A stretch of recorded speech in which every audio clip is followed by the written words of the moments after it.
Hey guys, welcome back. Now, if you're in a small space, you want to listen up because I'm going to solve your 6 most common big mistakes that I see in tiny spaces every day. Starting with number 1, furniture the wrong scale. This is a biggie. We're going to go over this. Number 2, not enough lighting. Or bad or dismal lighting. We're going to fix that too. Number 3, not maximizing your vertical surfaces. Ooh, baby, we need those walls. We're going to show you how.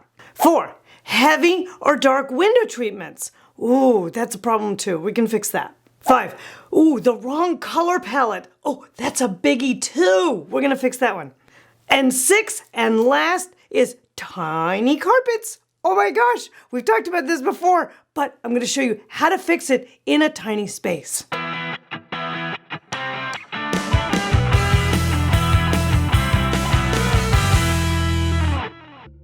So now, if you're in a tight space, you can't fight it. You have got to go with it, work with it, and maximize it. I'm going to show you how. Let's start first with furnishings. Now, the most important thing with that is scale, and does it do the right things for what you need? What do you need in a small space? You need storage space. Scale is super important. Look at this bed in this bedroom. You have to weigh 12 pounds to be able to get into that bed. So that's not an appropriate scale for that space. Furnishings have to do 2 things. Have the right scale, and they have to be, as often as possible, multi-purpose. Now, what does that mean? It means when you're in a small space, you definitely need storage options everywhere you can find them. So let's take a look at a couple things that would really work well for you guys in small spaces. I love this platform bed that's super low to the ground, because oftentimes small spaces will come with lower ceiling heights, which is unfortunate. So we want to make sure that everything is dealing with the scale in both up and down and across. So platform beds are great. I like this iron bedstead that's open through. That all kind of works nicely. I love this little West Elm chair that has the super light legs below it. That's great as well in terms of a lighter scale for the space. And again, you want to get things that fit, of course, and then also feel a little bit lighter. The second thing that you also want to be looking for your furniture to do for you is to have that extra little component of storage if you can work it in. Like this bed bench on the end of the bed, which is great because it has that lower shelf where you can stash a couple of baskets, a couple of books. That's all great.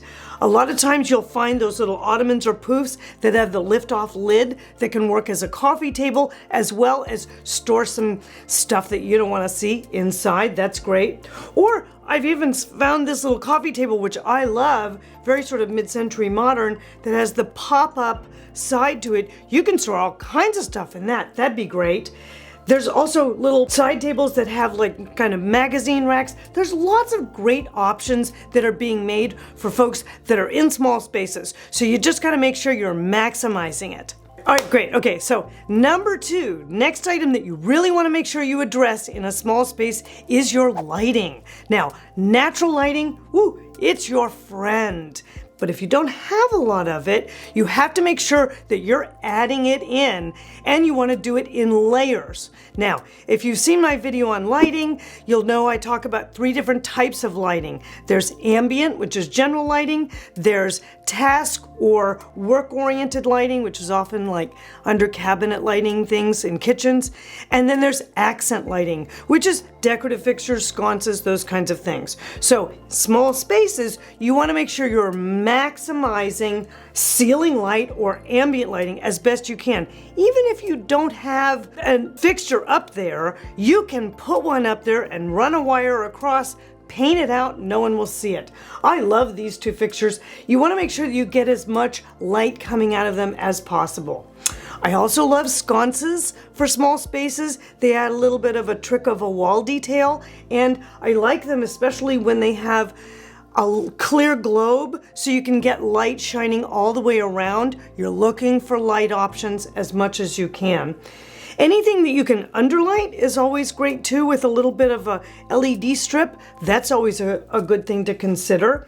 And then you also want to think about task lighting. Like, I love this little reading light beside the bed, which is great, and it's just a simple little bulb, and that's great. You can just adjust it right at the bed, but it gives you another layer of light that you can work with in the space. Remember to keep everything on dimmers. That's always super important, and then that will really make your space feel more expansive because you have this layered effect, changing the emphasis of where the eye goes when you've lost your natural light in the evenings. So it's super important to pay attention to lighting. Oh, and here's a designer pro tip to really help expand your lighting, and this is the use of mirror. Now, if you can get a mirror across from your natural light source in the room, that'll double the opportunity for light expansion in the space. And as well, if you can light that guy at night, oh my gosh, you've really doubled your ability to get lumens into the space, which makes the space feel larger. I love these big standing mirrors. Those are great if you have room, or if you want to just throw a couple up against a sidewall next to a window. That's also a great look. I love this one with the trim in the front. That's fantastic. So there's a lot of great options there. Just make sure you employ that one. That's a super secret great tip. So the third tip that's super important is to maximize your vertical storage. Now, what do I mean by that?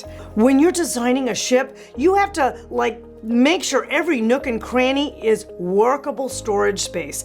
And it's kind of the same way when you're in a small space. We have to maximize our walls. So we can do the same thing, but there's a trick here. And you really want to make sure that visually you're not making more clutter. So go to the ceiling with the shelves. I love the look of this. You can go all the way up with things. That's all great.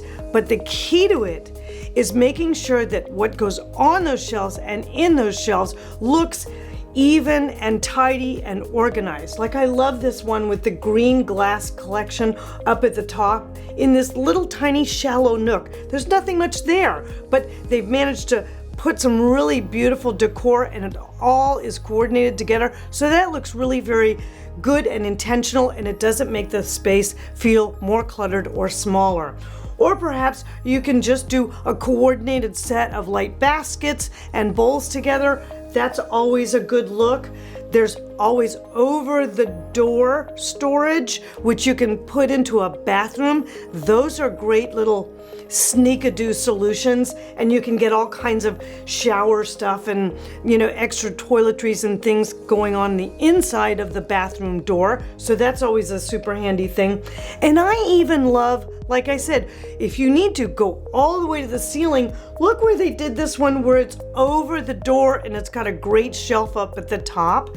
That's a perfect solution because that's often dead space above a door. And if you want to pop in a slender shelf and throw some books or some baskets up there, things maybe that you don't reach all the time, that's a great way to use your walls to your best advantage and still keep the space feeling expansive, but you've got all your stuff stored. So let's talk about window treatments for small spaces. If you saw this video on drapery, I showed you a lot of details about how to put things together. But when you're in small spaces, your best rule of thumb is to go light and airy as possible. Seriously, you are trying to kind of expand the space. You don't want to close it down by putting big, heavy, dark panels in there. You see how in these pictures, these window treatments just make those windows almost just disappear, which is great. And if you don't have a privacy issue, you could consider skipping window treatments altogether. Now, the next thing that we want to consider is our overall color palette. And this is super important because your best bet for trying to make a small space feel larger is always to go lighter, softer, neutral with as few changes as possible. Look at this beautiful bedroom. It just blows out and it's not very big. Or this lovely room with this very soft blue cast to the carpet and the little bit of a neutral poof on the floor.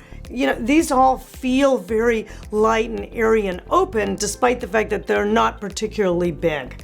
Now, that sort of limits some of you folks that are really into color. So here's my solution to that. If you do like color, like this beautiful little bedroom with an extra day bed, they've chosen a feature element like the daybed, and they've thrown that pop of dark tangerine, which is so fabulous, on there. And what it does is it gets to act as the single focal point in the whole space. And that's great. You can make a focal point out of something with just a color statement, as they've done here. And if you want to throw a pillow on there for a little bit of like an accent texture or pattern, that's fine, as long as you keep it small, like they did in this bedroom with this beautiful green pillow on this all white space. So that's how you deal with color in a small space, but your true friend is to keep that palette open and neutral and expansive. Now, the last one is tiny rugs. Oh my gosh, what is the deal? Are we still talking about tiny rugs? Yes, let me tell you why. Because people think that in tiny spaces, you're supposed to use tiny rugs. It's the opposite, guys. Let me tell you, the bigger the rug in a tiny space, the bigger your space is going to feel. I know it doesn't make any sense, but just look at this. Oh my gosh, are you kidding? On this picture, with that little tiny rug below this coffee table, that is absurd. All you do is see this space and it makes the whole rest of the room look like a matchbox. Okay, let's get real. There's two ways to do big carpets in tiny spaces. One, which is you run it almost up against the wall and the entire space has a lovely rug statement to it, like this beautiful living room, or like this little office space, which I think is great with a little green and white scrub on that. That's fantastic. The second real pro designer tip on rugs in small spaces is to choose a rug that has a tonal value very close to your subfloor. So I don't know if you've got wood or tile, it doesn't really matter. But if you choose a rug that is almost the exact same color overall, doesn't have to all be that, but overall, as the floor, boom, all your lines disappear, and all of a sudden, your space just exploded visually. Look at this space. Now, it's not a particularly tiny space, but it's a perfect example of a tonal rug sitting right on that wood floor. That's perfect. Or even this other little room, which is much tighter, but they've thrown a cute little brown cowhide down underneath these two swivel chairs, and that cowhide lays straight on top of that brown wood floor, and it looks like part of it. You don't feel like that space is tiny or tight at all.